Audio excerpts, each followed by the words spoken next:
Hi, friends. My name is Host Eric. I'm the host of Talking with Spanish People, and your guide today on a comparison between attribute psychology and process psychology, which is what you might call the two schools of thought that, on the one hand, include Big Five and IQ, and on the other hand, include cognitive functions.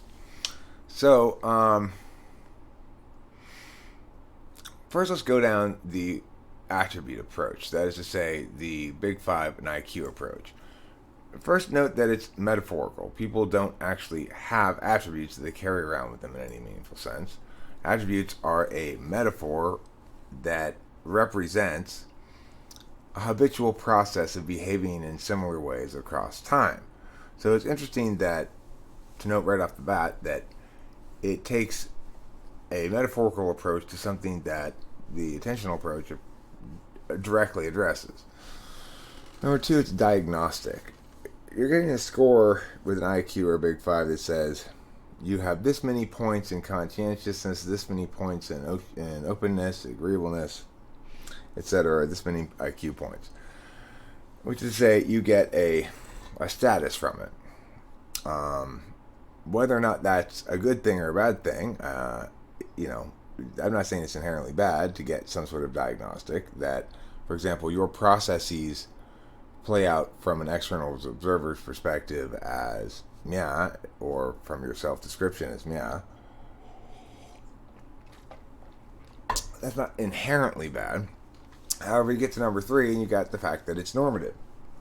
The reason it's bad is not because it's a diagnostic, but because it's a diagnostic of normative things that are both normative and ontological. And what I mean by that is they are, open is good, closed is bad. So it's linked to good and bad. And it's ontological, which means it's part of who you are. Personality is generally defined as those elements of the self that don't change throughout the course of one's life. So if it's a diagnostic that's just there to tell you, sorry, you are a mediocre person, or sorry, you fail in all these different ways. You're not open enough, you're not agreeable enough, you're too neurotic, you aren't smart enough, you're blah, blah, blah. Well, then you gotta kind of wonder about, I guess, the efficacy of it or the purpose of it. IQ test, for example, seems primarily purpose to make smart intuitives seem important or something to themselves. I don't know. Note here, 4. The attribute approach, the Big Five IQ approach, is mechanics free. That is to say, it doesn't explain why or how different factors relate to each other. So, is conscientiousness linked to openness? In other words, is there a correlation between, well, if you have more openness, you have less conscientiousness? If so, why? What's the linkage? There's no explanation. There's no mechanics. So it's not answering any of the questions that it should be answering, and it's answering all the questions that it shouldn't be answering, basically. It's metaphorically it's saying to people, well, here's a metaphor to make you feel bad about yourself, and as a means of rejecting the preferable alternative. It predicates only against static correlates. It doesn't predict how an individual will behave facing given prompts. Instead, it merely says this is how a person generally behaves against an imagined mean. 6. Validates by pointing to volumes of data collected. Claims that personality manifests by these distinct traits and not others. But the only real validation is that they have a lot of data collected, and that they can in fact divide everybody into those traits. That's not really a good reason to think that that's the best way to define personality. And even if you can meaningfully divide everybody into those 5 traits and not others, why not others? What do those traits represent? What processes do they represent? They're, after all, not actual attributes that people possess. That, again, is a metaphor. People don't possess attributes like that. They are processes. They are ongoing. I don't have an inventory that I search in my head where I pull out, aha, I'm going to use conscientiousness. I've got 6 conscientious cards left, so I'm going to use one of them here. It doesn't work like that. Now let's look at the attentional approach and why it's superior. The attentional approach is to say cognitive functions. One, it's simulatory. Instead of being a metaphor, using attributes that people don't have. It tries to simulate the processes of human attention and the relationships between those different processes of attention. It's explanatory. It explains why somebody is more conscientious or not so conscientious, why somebody is more open or not so open. In other words, it subsumes the big five. As far as IQ, it points out some big flaws with IQ, that IQ is measuring a couple of different things, probably, and that if you actually try to isolate attentional manners, you can do a better job of isolating intelligences than IQ does, because it generalizes and incorporates too many different elements.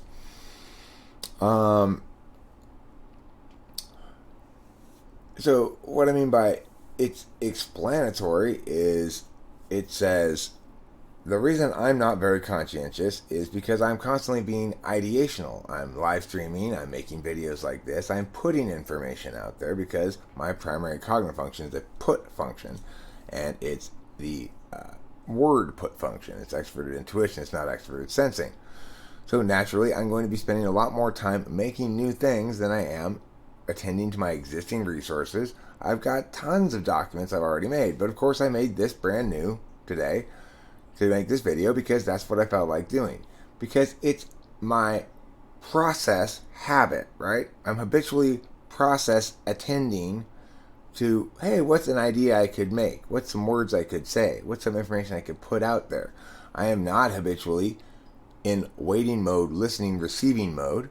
I'm not in getting information mode, asking questions and pinning people down. I'm more in telling mode. There's a reason for that, right? Or at least we can come up with some explanations for that. We can point out that these things seem to be exclusive, that if you're always talking and putting out information, then you're not really spending a lot of time receiving information. That there's an inherent logical exclusivity to the two things. To deny that is to fetishize empirics at the expense of basic logic and common sense. So let's look at descriptive now.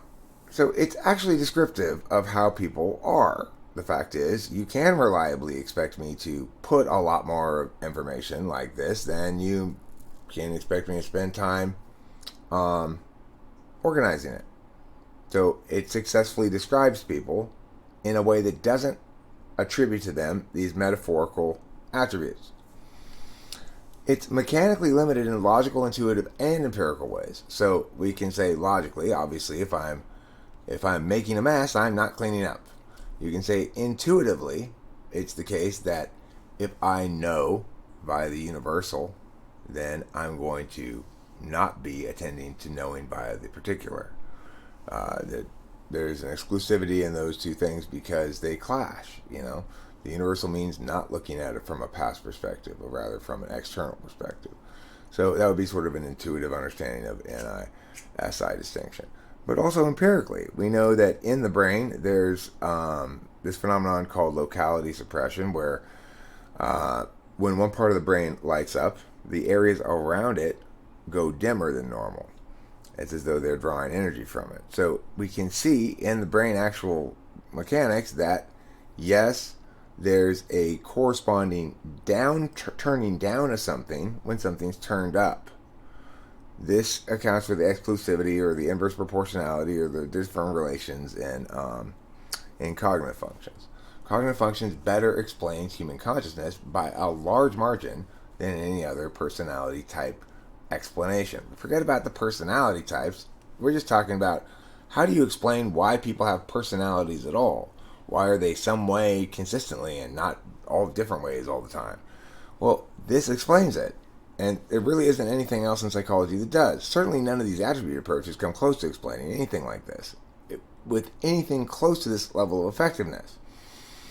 Now, it also predicts in testable ways. So you can predict what my behavior is going to be like. You can predict what kind of things are going to make me mad.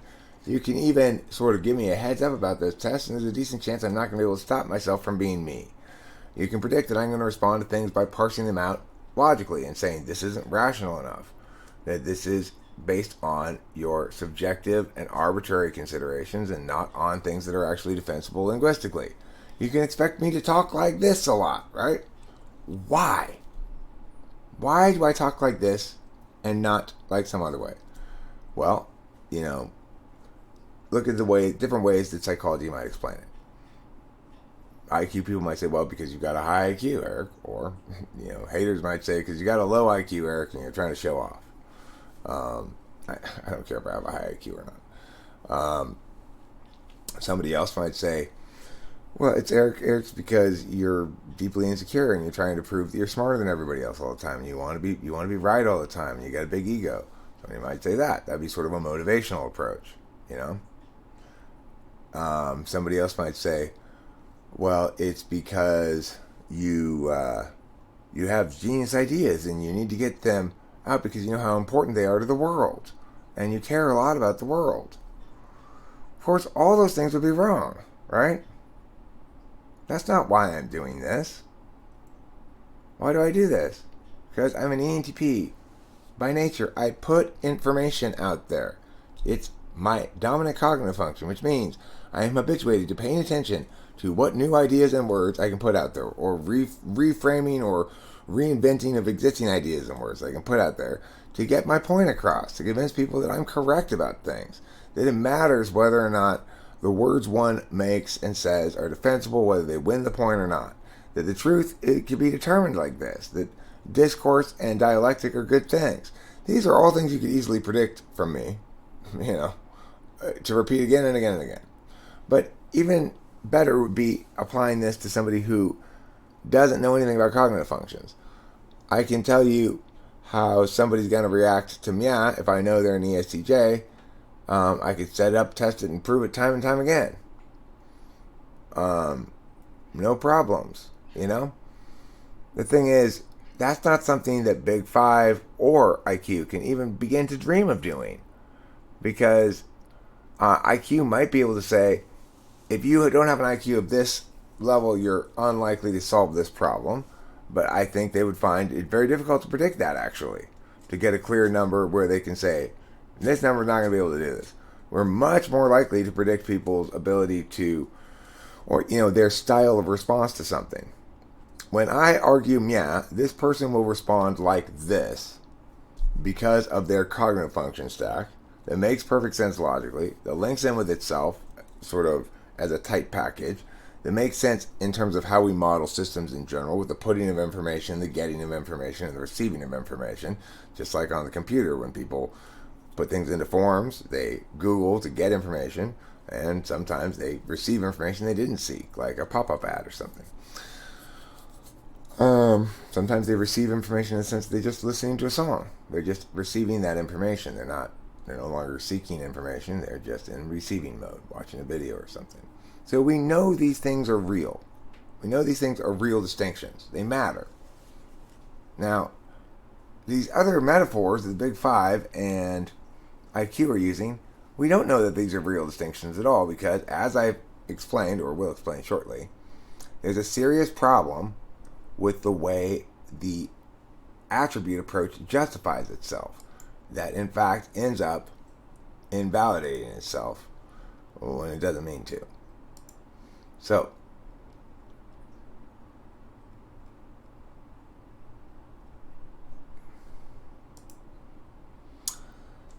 if I give two tests, let's say the Big Five and IQ tests, I will find correlations. Perhaps high conscientiousness correlates with higher IQ, for example. But an analogy helps us to see how pointless this is. Let's say we had a timed test with random questions about butterflies, butter, and butlers. And we had another test that measured a person's creativity by asking them to name 24 dogs, each with a different name within a certain time frame. The faster you came up with 24 names, the more creative you were. So we got two time tests here, and one seems to test SI kind of stuff, like what do you know about these random things, and one seems to test, presumably, NE, how quickly you can come up with 24 different names. So this might seem perfectly fine at first glance. Whatever the correlations you see,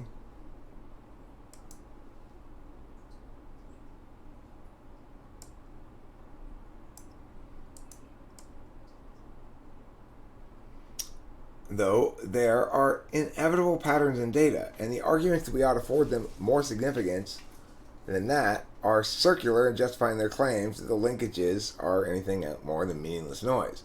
To clarify, exemplify, or explain, we know trivia knowledge links to creativity now, right?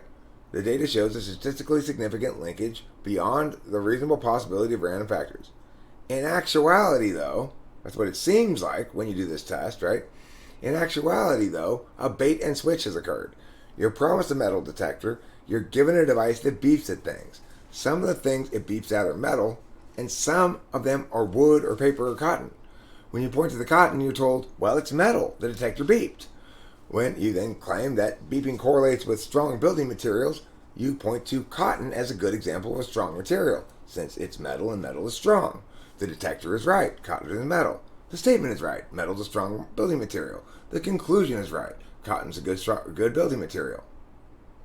And as long as we keep playing Big 5 IQ circle jerk, this all makes sense. Of course, if we try to build, say, a bridge out of cotton, we're fucked. Okay, we're just justifying things circularly. We're not actually linking to anything that's meaningful and can be articulated as representative of something real rather than a metaphor. The core questions: what comprises creativity, and what comprises a good measure of creativity, and what reasoning or frame ought we use to determine the answer to that previous question, and why are some people more prone to being creative, and if increased creativity necessarily correlates in less something else, are all left unanswered. Note that the only meaningful measurement of any kind of analysis of human ontology is in time. Hours spent doing meow, percentage of time attending by a meow. The attribute approach jettisons the only meaningful unit of measuring human being in favor of metaphor and empiric theater. People are ongoing processes, not bags of attributes, and that remains true no matter how many lab coats you throw at the problem. So, to summarize, the Big 5 and IQ tests are basically meaningless. Tests like that are interlinked to justify each other without ever actually linking to anything meaningfully justifying, just as in the metal detector example. That's how those tests work. What an IQ, if you score high on an IQ test, that correlates with success. But does scoring high on an IQ test correlate with intelligence? That's quite another question. Does success correlate with good life choices? That's quite another question. And those important questions don't get asked, and that's why, of course, we can basically dismiss attribute-based or metaphor-based psychology and try to focus more on process-based. So, another example of a possible explanation I gave earlier was, well, it could be, Eric, that you are, you feel like you have a lot to prove, you got a chip on your shoulder, you need to establish that you're right about this, blah, blah, blah, blah. That at least is somewhat more process-based, right? It's saying, if in fact you have these habituated ways of attending to the world, in other words, through resentment and envy and things like that, and or feeling like you're not good enough unless you win. If in fact you have those life attributes, then the process you're going through here may have been impacted by those life attributes to render what you're saying moot. So at least it's sort of process oriented a little bit, but of course it's still an ontological attack. It's still saying there's something wrong with you that prevents you from executing the process correctly here. The fact is, it's never the case. A process is a process. I can execute a process well this time, even if I've executed it poorly multiple times in the past. And this is part of the problem with the attributes thing as well. It tries to lock people into a no-growth reality that doesn't represent a meaningful understanding of personality. If personality are those aspects of the self that remain the same the whole time, then we need aspects of the self that remain the same and allow for growth, because certainly human beings can grow. Cognitive functions does that. The metaphorical attribute psychology stuff does not. So I see I am at 20 minutes. That's plenty long. Thanks for your patience. I hope you enjoyed this video. Thumbs up if you liked it, and I love you all.